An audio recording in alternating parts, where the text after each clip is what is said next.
Behind me is the Yukon-Alaska border, 141st meridian, which is cleared from the Arctic Ocean down to the St. Elias Mountains. We're standing on the edge of the Alaska Highway, which cuts through here.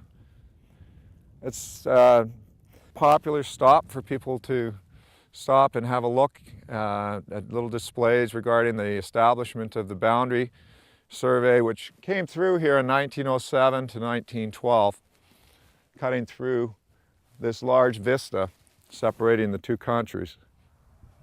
What is interesting is that there's no mention of the history that stretches beyond into the deep past of not only this particular site, but of the valley itself.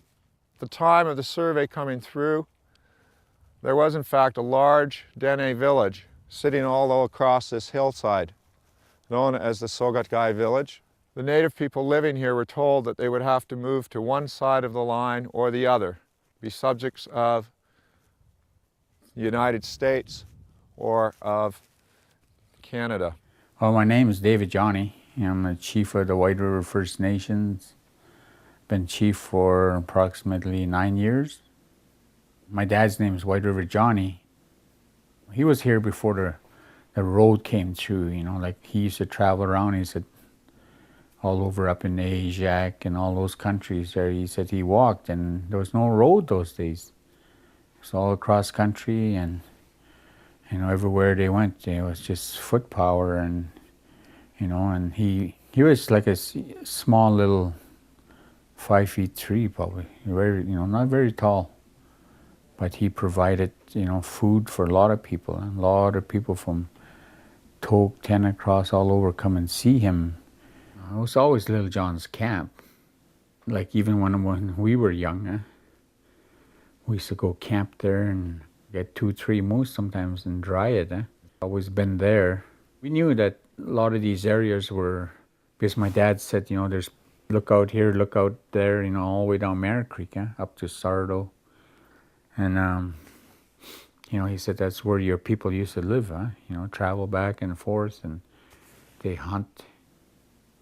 Grandpa Little John site, so he's my grandpa, and we always use this for hunting, for looking out for moose. The person that I was working with, he went up to get some coffee, and he told me to dig in this little spot that was already done. So and then when I started digging, I found this. I went up to Norm and I asked him, "Is this anything?" And he's like all excited, yeah, it's good fun. And that's when it all started. That's when every year we came back, started digging here. Found a lot of stuff. You see a bear face in there? Yes, look at that. Yep. Good eye. Wow, that is amazing. Yeah, that's amazing. Put your pocket bear face. Oh yeah, We never were interested in stuff, you know, in the old stuff, you know, that like going back, because it was just like kind of a EG, like taboo, you know, to go dig up a grave. And then Norm came in and very slowly just showed and said, here's the interest. We're not digging up graves, you know, digging up sites, and then you can figure out your ancestors and how they lived, and you know, I mean, and you could just go back and you start imagining Little John's site.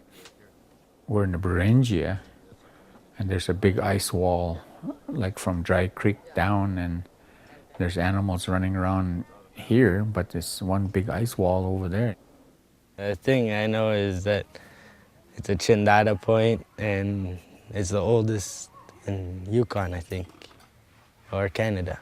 One of those. It's also called a teardrop.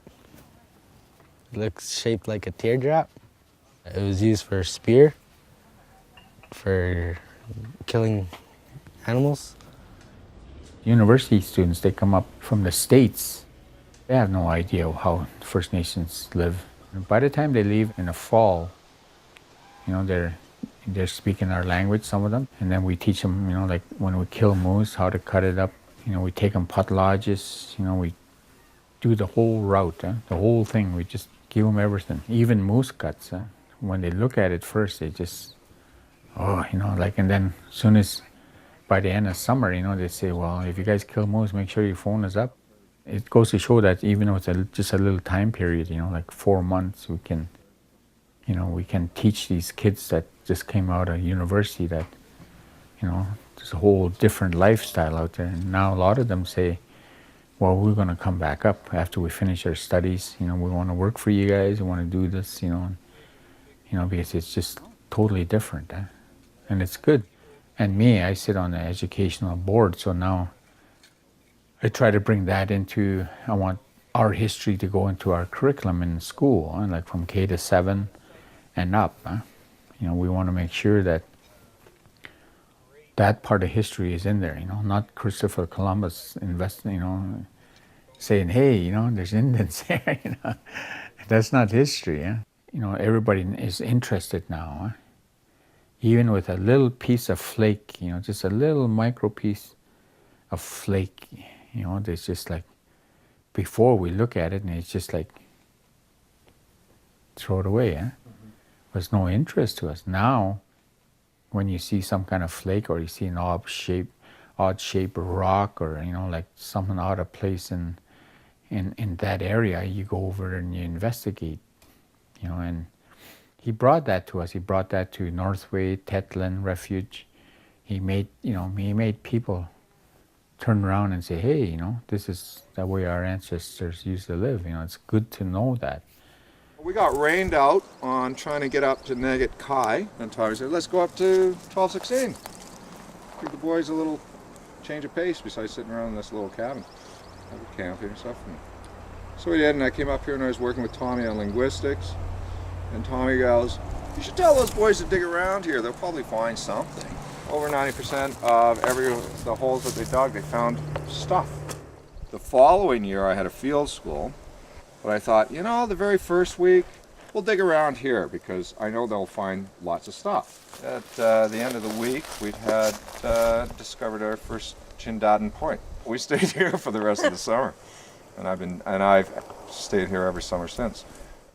When Norm first came in there, a lot of Native people were like, leave it as it is. A lot of times, anthropologists will just come in there and dig a hole and do what they have to do, and their permission come from government. They never really respect, the people, language, culture that was tied to it.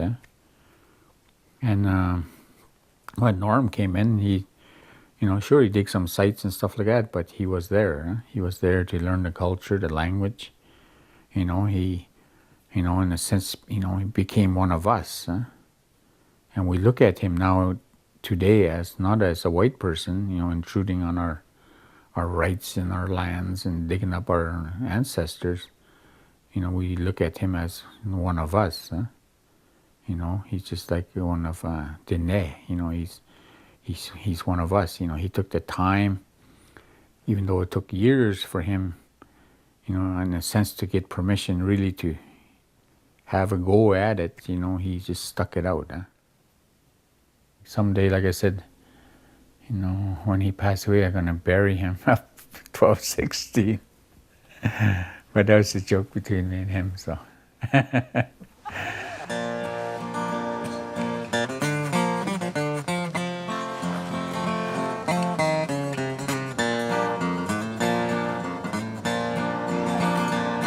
Digging holes in the ground.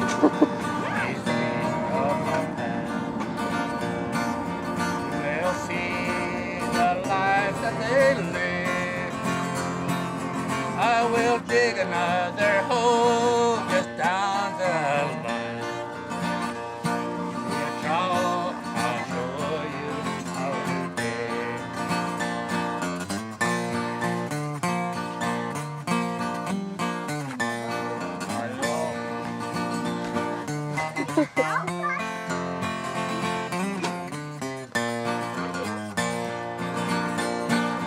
There's another hole I have to dig. told me to do. I have to take my trowel and dig another hole, for it's down the road that I'll go.